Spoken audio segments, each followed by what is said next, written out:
So Girona, Girona 2, Barcelona 1. Let's talk about it.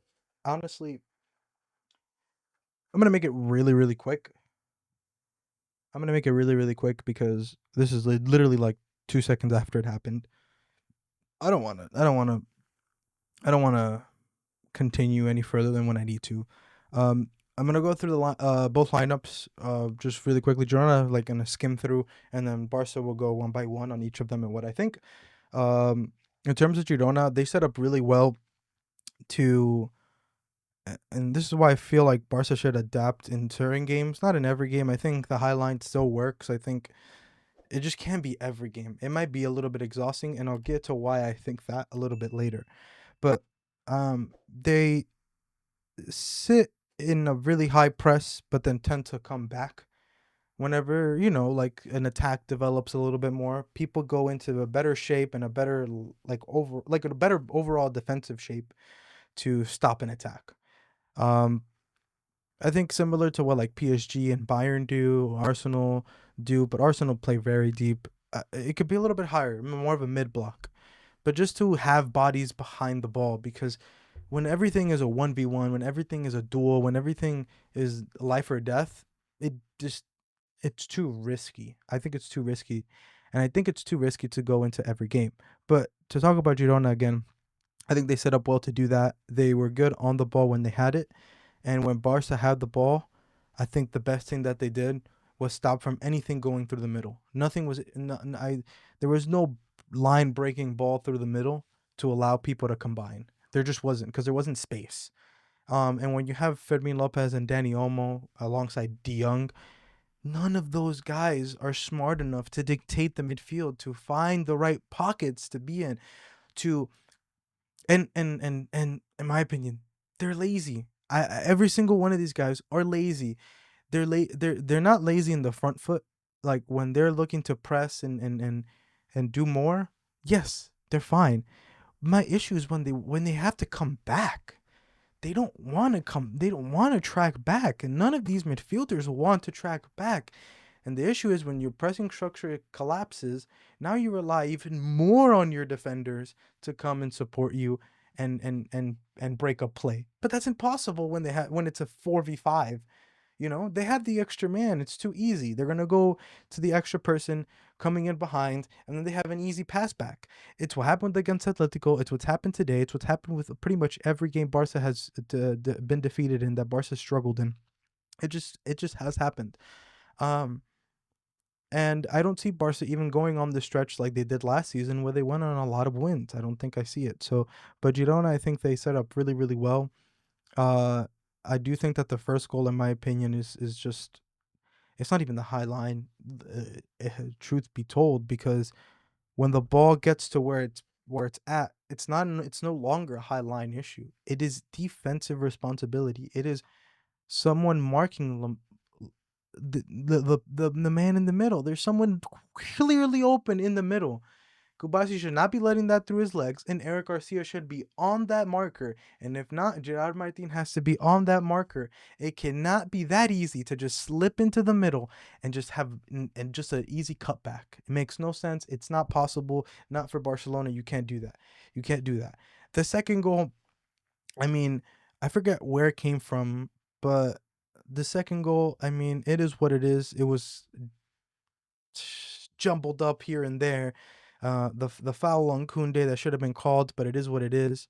And then a shot on goal. Like it is what it is. It really just is what it is at this point. It doesn't matter anymore. It's just that's it. The game's already happened. I genuinely don't want to talk about the goals anymore. Um uh but if I talk about individual players, Osaru Garcia again. He's the only reason this game was close. If you take a quick glance at the expected goals, you cannot be no 5 big chances to Girona on 30. This is what I mean. This is what's getting me, man. 2.7 expected goals, 5 big chances, 4 big chances missed on 30% ball possession from 30% of the ball. They created more than you. They had more big chances. They had more shots on target from less total shots. They were more accurate with their shots. So not only are you as a team, Barcelona, not accurate enough because from 27 fucking shots, you had 4 of them on target. Yes, from those 4 on target shots, 3 of those were big chances and you missed all of them. So you're not being clinical. So on top of everything, you should be clinical enough. I mean, if Barca were clinical enough, they could have been lucky enough to get a win here, but they were not. They were not. And again, John Garcia, he's the reason why he saved us to keep this game even close to where it was. Gerard Martin didn't really do anything special. I think it's a little hard for him, especially when Rafinha's on the pitch. It just becomes difficult. It just becomes difficult. Um, but I think it was fine because Balde needed to be subbed off. I was holding up firm for Balde. I was hoping. I don't want to talk about the subs because they tried their best and there wasn't much in it for the end of it. Araujo did a lot to try. Lewandowski tried a lot. I saw Rooney really trying. Balde tried what he could. Bernal actually did like pretty well for being in a really hostile environment, in my opinion. But to go to Eric, and this is why I wanted to reiterate about the. I don't know if the highlight if I don't I like I didn't think the report that came out of them going back on Flick and saying that they should change it up from time to time was real. But watching Eric get subbed off and cry, unless it's an injury, I think it's becoming very difficult for these players to keep up this constant burden of having to push up and be aggressive and be hard and do offsides and throw yourself and lunge yourself at balls just to possibly get at the end of it and still concede a goal. I think it's draining them. I don't think this is a good system for them to be playing every single game. I think the highs, we already understand the highs, and we understand that the highs can work. So in that case, let's be a bit more pragmatic. Just slightly. Just a bit more pragmatic. Obviously this comes straight right after a game. So this is just my own insecurities, me watching as a fan what I'm thinking in the back of my mind. If going forward things change and Barca start doing crazy even with the same system, it is what it is, right? Then I was wrong. Fine. That's the reason I'm not where Hansi Flick is. But if we're just judging it by other things that are similar to it, things in the past, things that are doing well now, doing this every game is too much. It's too much. At least when you look at it in that point, Kunde wants to play his two pretty good games in two of their worst games. Um, so I think he did. I think he did really good. Honestly, I think he got fouled for the second goal, so it kind of just sucks that that's how it ended. Because a draw at the end would have been fair for Barca and fair for Girona because they fought a lot for this, and I don't think they deserve to just, especially because of the first game too that ended 2-1. That was really really close. Um, but if we're looking at the middle of the pitch, I generally don't want to talk about any three of these guys. And that goes with Ferran too.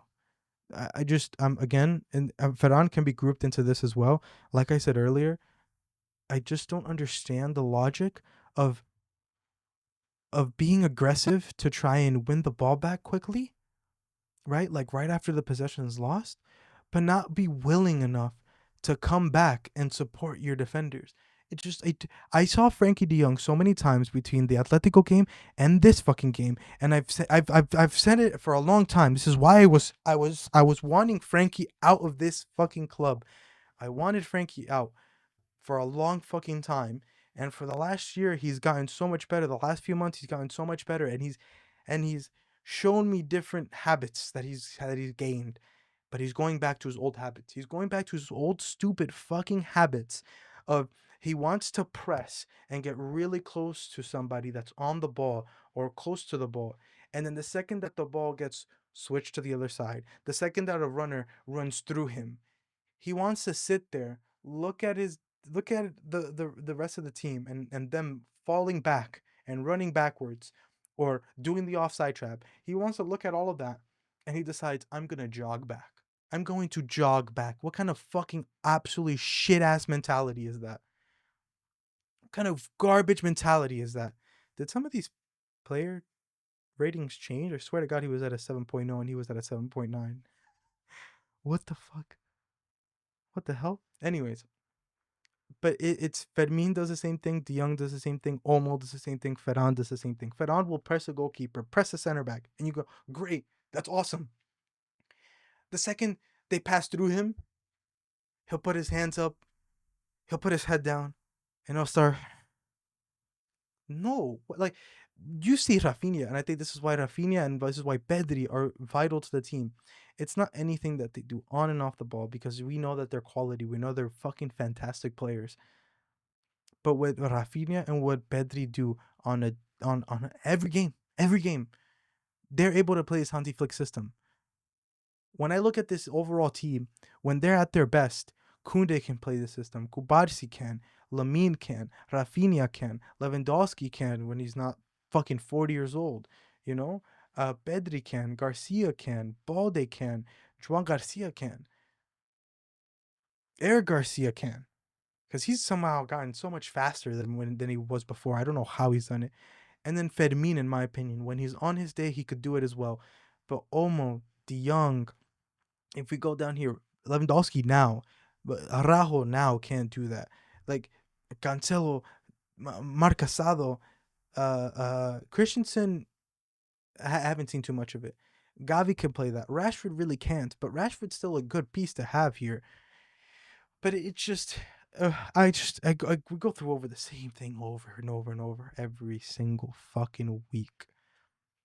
And I'm fucking tired of it. I'm fucking tired of it. I'm tired of this. I'm like, I don't know how much more I could take of this. And also, I don't know how much more of these watch alongs I want to do because every single time I've done a watch along, they've lost. I've done two. And I mean, it's only been two, so it's a very small sample size, but two watch alongs and both losses. I mean, at this point, if I'm Hansi Flick, not to say that the league is done. The league is not done.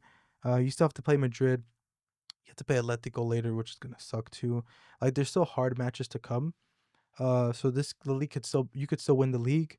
Um, but because of where you're at now, because you've fucked yourself over now, I don't see where you prioritize the Copa del Rey. I think for as much as it's gonna hurt Flick's ego and the team's ego, they're gonna have to just not care about that second leg because it's going to be a lot of burden for them to even if they were to come back, right? Then they have to after scoring 5, 6, 7 goals, however, like in that reality that they actually win against Atletico, they have to go and then pull a 10 out of 10 in La Liga every game until the Madrid game. That's hard, man. On top of the Champions League, I don't think this team has it in them to do all of that. They need to understand where they're going to put their effort into, where they're going to strive to go harder, where they're going to try their best. So, but anyways, last two guys is Lamine and Rafinha. I don't like to blame either of them. Lamine, I think I think Rafinha should have just taken the penalty. Um, he won the penalty, or was that De Jong who won the penalty? I don't. No, Olmo won the penalty. Olmo won the penalty. It should have just been Rafinha should have just taken it though, in my opinion. I think Rafinha should have just taken it. I like the gesture. I do like the gesture. It's fine. It is what it is. But I think Rafinha should have taken it. I think Rafinha did really, really good. 63 minutes into the game, he came back from a knock, so it's not necessarily an injury. So I'm not too fussed with him coming back and playing 60 minutes straight off the bat. I think it's fine. Uh, and I think Lamine, man, it just it's going to continue to be super hard because every single time I saw Lamine on his side, Witzel, Gil, Martinez, Blin, everybody absolutely on his ass. The perfect antithesis of what Lamine is to this team right now, and how people view him, the opposition view him, is that red card at the very end. I mean, Lamine Lamine does something that doesn't make any sense to me, in my opinion. I don't know why he does what he does, but he does it anyways. And if we're being honest, even if they didn't foul him, I think he would have gotten away with it, and he would have been able to take a shot or make a pass. He the guy quite literally and Witzel both come in slide tackling, scissor chopping his legs off. Like that's what quite literally what Lamine has to deal with every single game. Maybe not exactly to the same aggressiveness, but we're talking like 2, 3 people on him at all times because he's such a danger. And we saw that he it allows when Rafinha's on the pitch, it does allow him to be a bit more free.